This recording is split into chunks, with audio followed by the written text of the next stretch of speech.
On Christmas Eve of 2002, a pregnant woman named Lacey Peterson walked out of her home in Modesto, California, and never came back.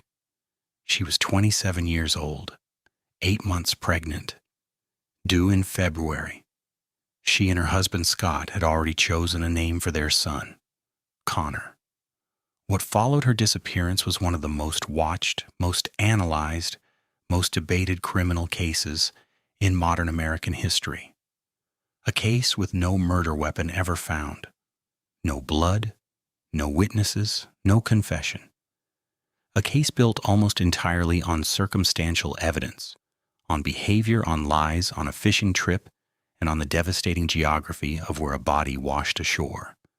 A case that, more than 20 years later, is still being argued in court. This is the story of Lacey Peterson, and of the man who was convicted of killing her. Lacey Rocha was born on May 4th, 1975 in Escalon, California. She grew up in Modesto after her parents divorced, attended California Polytechnic State University, Cal Poly, for ornamental horticulture, and by every account was exactly the kind of person people describe as a light in any room. Warm, funny, effortlessly social. The kind of woman who made friends without trying and kept them for life. In 1995, she met a young man named Scott Peterson at a cafe where he was working as a waiter. They dated for 2 years, married in 1997, and settled into a life together in Modesto. Scott worked as a fertilizer salesman. They bought a house. They had a dog named Mackenzie. By the fall of 2002, Lacey was nearly 8 months pregnant, glowing by her family's description, excited and ready. Those who knew Lacey described a woman who was completely, openly in love with the idea of becoming a mother, who had painted the nursery, who had already assembled the crib, whose whole life, in those final weeks, seemed to be leaning toward February. Scott Peterson, it turned out, had other plans. In late November 2002, just weeks before Lacey disappeared, Scott began an affair with a woman named Amber Frey. Amber was a 27-year-old massage therapist from Fresno. She was a single mother. She met Scott at a work event and, by her own account, was immediately charmed. What she didn't know was that Scott told her from the beginning that he was not married. Then, in early December, weeks before Lacey vanished, Scott told Amber something extraordinary. He told her he had recently lost his wife, that she had died, that this would be his first Christmas alone. Amber Frey believed him. She had no reason not to. Meanwhile, at home in Modesto, Scott Peterson was researching boat purchases on the internet. He was looking at fishing spots. He was looking up ocean current maps for the San Francisco Bay. He bought a small aluminum fishing boat in December, a purchase he told almost no one about, including Lacey's family. He had made himself a homemade concrete anchor, pouring cement into a container with a steel loop sticking out the top. Investigators would later find traces of concrete production in the warehouse where he stored the boat. They would find that concrete powder. They would find only one finished anchor. December 24th, 2002, Christmas Eve, Modesto, California. By Scott's own account, he left home around 9:30 in the morning to go fishing, alone, on Christmas Eve. His wife was 8 months pregnant. He said goodbye to Lacey, who he claimed was watching television and planning to take Mackenzie for a walk before heading to her mother's house for Christmas. Around 10:08 a.m., Scott used his cell phone to check voicemail. The call bounced off a tower near the house, suggesting he was still home at that time. later than he'd claimed.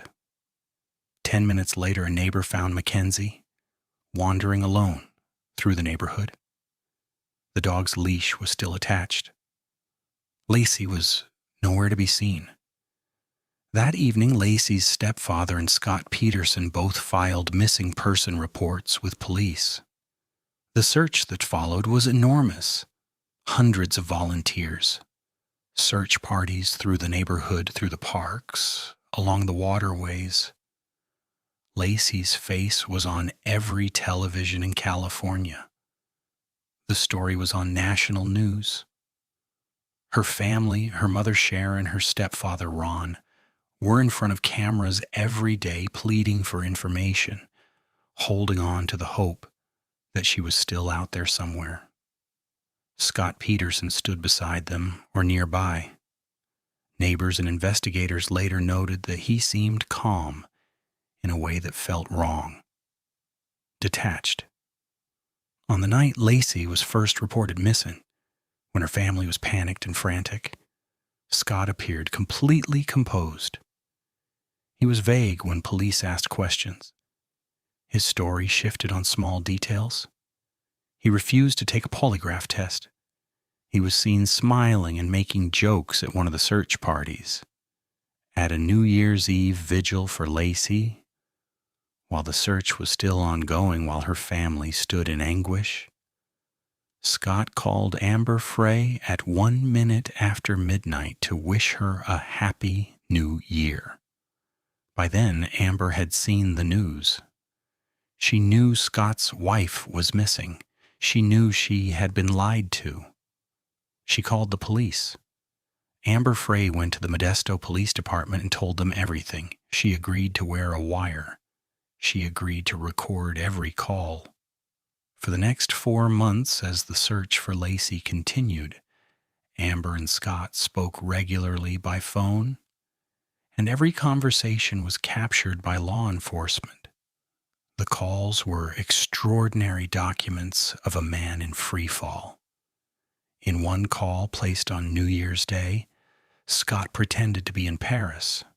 He described the Eiffel Tower. He described the fireworks.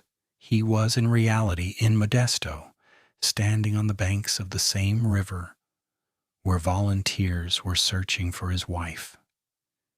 In other calls, he told Amber he didn't want to be a father, that he had considered a vasectomy, that he didn't know what his future looked like. Amber asked him directly, in one recorded call, whether he had anything to do with what had happened to Lacey. He denied it, calmly, completely. Police were listening to all of it. On January 24th, 2003, 1 month after Lacey disappeared, Amber Frey held a press conference. She stepped in front of cameras and told the world she had been having an affair with Scott Peterson, that he had told her his wife was dead before his wife actually went missing, that she had been cooperating with police. The country reacted as if the floor had given way. Lacey's family, who had stood by Scott for weeks, began to pull back. The pressure on Scott intensified. Investigators were already building a case. What happened next in April 2003 changed everything. On April 13th, a partial body was found on the shore of the San Francisco Bay near Richmond, California. The following day, April 14th, another body washed ashore nearby, a headless, largely decomposed torso. The 2 sets of remains were found approximately 1 mile apart. DNA confirmed both were Lacey Peterson and her unborn son Connor. They had surfaced within a few miles of the exact spot in the San Francisco Bay where Scott Peterson had told police he had gone fishing on Christmas Eve. Out of the entire California coastline, out of every body of water in the state, the remains of Scott Peterson's murdered wife and child washed up right where he had said he was. The day the DNA results confirmed the identities, April 18th, 2003, investigators caught up with Scott Peterson at a golf course in San Diego. He had bleached blonde hair, having apparently dyed it since the investigation began. In his car, police found approximately $15,000 in cash, his brother's ID card, and multiple cell phones. He appeared to be heading toward the Mexican border. He was arrested and charged with 2 counts of capital murder: first-degree murder in Lacey's death, second-degree murder in Connor's. The investigation had built a case without a murder weapon, without a clear cause of death, without any witness to the killing itself. What it had instead was this: a man who bought a fishing boat in secret and never told his pregnant wife's family about it. A man who made homemade concrete anchors and could only account for one of them.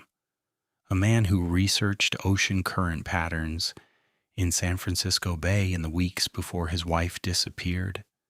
A police K9 dog that picked up Lacey's scent at the Berkeley Marina boat ramp, the exact ramp Scott claimed to have used.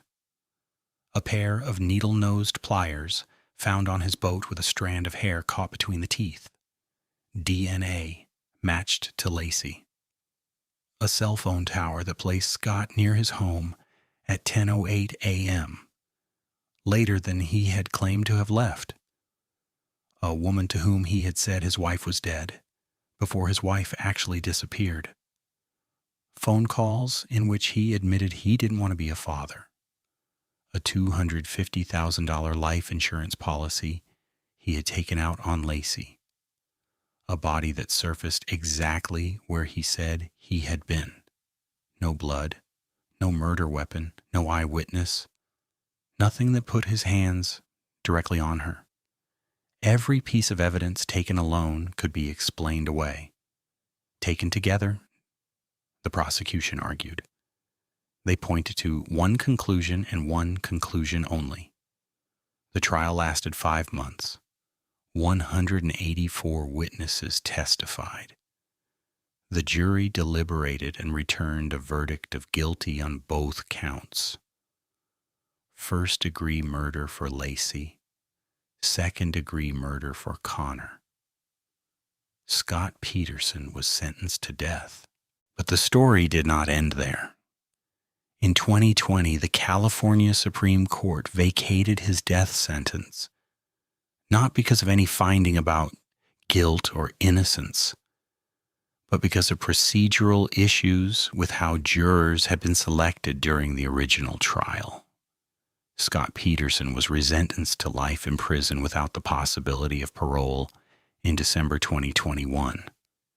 And then, in January 2024, the Los Angeles Innocence Project, a nonprofit organization that works to exonerate wrongfully convicted people, announced it was taking on Scott Peterson's case. The Innocence Project argued that jurors had never heard about a burglary that occurred at a house across the street from the Petersons' home around the time of Lacey's disappearance. They argued that new scientific evidence cast doubt on the timeline the prosecution had presented. They requested DNA testing on several pieces of evidence, including a strip of duct tape found attached to Lacey's clothing and a bloody mattress found in a burned-out vehicle near the area. In August 2025, they filed a formal habeas petition, a nearly 400-page document arguing that Scott Peterson had been wrongfully convicted on the basis of unreliable evidence. In April 2026, a San Mateo County judge denied the petition. The Innocence Project immediately announced it would appeal. The original investigators and prosecutors who built the case have stood firmly behind the conviction throughout. Prosecutors argued in a 337-page response that the evidence against Peterson was overwhelming and that no amount of appeals reframing would change what the geography of that bay had already said. Both bodies, 1 mile apart, right where he said he was. I want to be careful about how I close this story, because this case sits in an unusual place. Scott Peterson was convicted by a jury that heard 5 months of evidence and deliberated carefully.